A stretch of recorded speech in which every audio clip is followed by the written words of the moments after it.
বানান মন্ত্রী বানান, আমি ওই যে চেয়ার টেয়ার খুলে হয়তো 10 মিনিট হলে দুইটা লাথি দিয়ে চলে আসবো। আমি তো গেস্ট হওয়ার জন্য আরো বয়স আছে। আমি যখন বয়স আমার 60-70 হবে তখন তো আর চাইলেও তো খেলোয়াড় হওয়া যাবে না। তো যখন যেটা সুযোগ আছে এটা হই।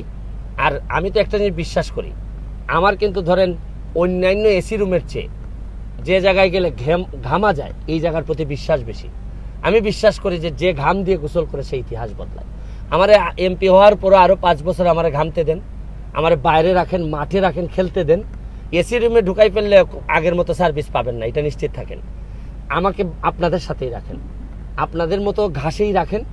আপনারা যেভাবে ঘামেন এমপিকেও ঘামতে দেন, দেখবেন একটা না একটা পরিবর্তন আসবে। এই জন্যই আমার মাঠে খেলোয়াড় হিসাবে আসা। এটা এইখানে কেন, এখানে তো গাড়ি ছাড়া কেউ আসতে পারতেছে না। আমরা খেলবো ঢাকা স্টেডিয়ামে অন্তত 10-15 হাজার 20 হাজার মানুষ হওয়া দরকার ছিল। কিন্তু আমাদের সমস্যা হচ্ছে গিয়ে বললাম না, যারা এগুলো ব্যবস্থা নেওয়ার কথা এরা হয়তো মনে মনে ভাবতেছে যে উইংস কমিউনিকেশন আবার বাফুফের নির্বাচন করবে কিনা কে জানে। মানে যারা যা চিন্তা আজকে এইখানে কেন ধরেন, তাও আমি ধন্যবাদ জানাচ্ছি যে অ্যাটলিস্ট এটা পাইছেন তো ওনারা। এটা তো ঢাকা স্টেডিয়ামে হওয়ার কথা। মানুষ যাদেরকে খেলালে সারা দেশ খেলবে, এটা তো ঢাকা স্টেডিয়াম, মিরপুর স্টেডিয়াম ভালো জায়গায় খেলবে। আপনি বুঝতে পারতেছেন না আমাদের অবস্থাটা কোথায়। তারপরও আমরা মিলে বলে না যে নিজের বাবা জানে, ডাক্তার বলে দিছে যে এই বাবা আর বাঁচবে না, তারপরে আমরা বিশ্বাস করতে চাই না যে আমার বাবা বাঁচবে না। আমারও ফুটবলটা এরকম। আমার ভিতর থেকে যদি জিজ্ঞেস করেন, আমি জানি যে এরা কত বড় ক্ষতি করে ফেলছে। যারা ছিল তারা ক্যান্সারটা ছড়াই দিছে চারদিকে, মনে করেন 4th স্টেজে আছে। তারপরে আমি ফুটবলটাকে আমার মা আমার বাবার মতোই মনে করি। এই জন্য আমি বিশ্বাস করতে চাই না যে এটা আইসিইউতে আছে। আমি বিশ্বাস করতে চাই যে কোনো একটা মিরাকল হবে, অনেক আমাদের এলাকায় ক্যান্সার রোগী অনেকদিন বেঁচে থাকে। আমার একটা বিশ্বাস যে আমরা সবাই মিলে আবার বাঁচাই তুলতে পারবো। এই যে দৌড়াইতে হবে, রান করতে হবে। শুনেন, আগুন তো সব জায়গায় লাগে না, এক জায়গায় লাগাই দিতে হয়। আমি পুরা 3-4 বছর ধরে যেভাবে ঘামতেছি, দেখেন আমি ফুটবলের জন্য ঘামতে গিয়ে নিজেই এমপি হয়ে গেছি। এমপি হয়ে আবার ঘামবো ফুটবলের জন্য। তারপর আমার একটা বিশ্বাস, আপনারা সবাই যদি একসাথে চলে আসেন, ধরেন আমার কথা যদি ভালো লাগে, আপনি দেখেন আমি জাতীয় দল খেলতে গেলে প্লেয়ার হয় না, আমাদের লিগগুলাতে খেলতে গেলে দর্শক হচ্ছে না। কিন্তু আমি কোনো একটা গ্রামে খেলতে গেলে দেখা যাচ্ছে অনেক দর্শক হয়। এর মানে হচ্ছে গিয়ে খেলাতে সমস্যা না, সমস্যা বিশ্বাসে। তোমাকে মানুষ বিশ্বাস করে না, বিশ্বাস না করলে তো আসবে না মানুষ।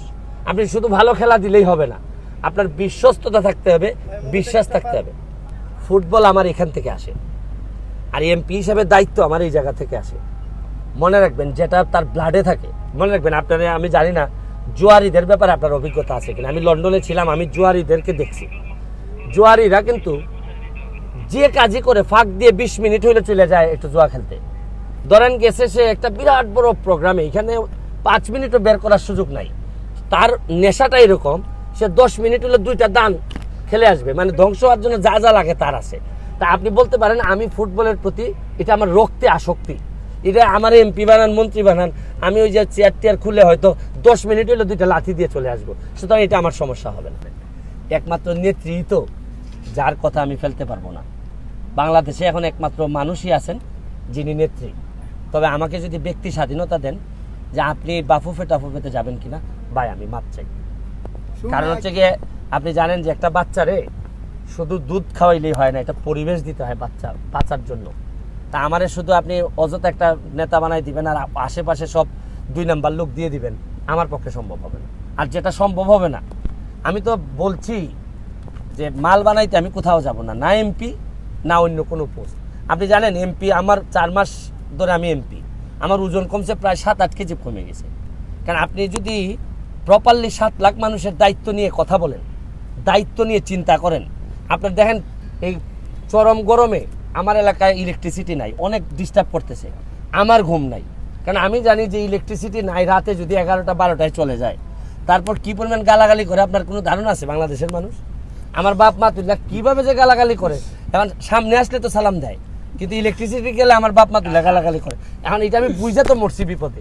যার কারণে আপনারা যেমন ধরেন একটা পর্যায়ে পর্যন্ত আমার পছন্দ করবে, কোনো কারণে আমি এখন ডিস্টার্ব করা শুরু করলে আপনি দেখবেন ইভেন কি দেখবেন জানাজার সময় দাঁড়াইয়া অনেক সময় দেখেন লাশের সামনে মানুষ বক্তৃতা দিতে থাকে ঘন্টার পর ঘন্টা, আর রোদের মধ্যে দেখা যায় অনেক লোক ওয়েট করতেছে।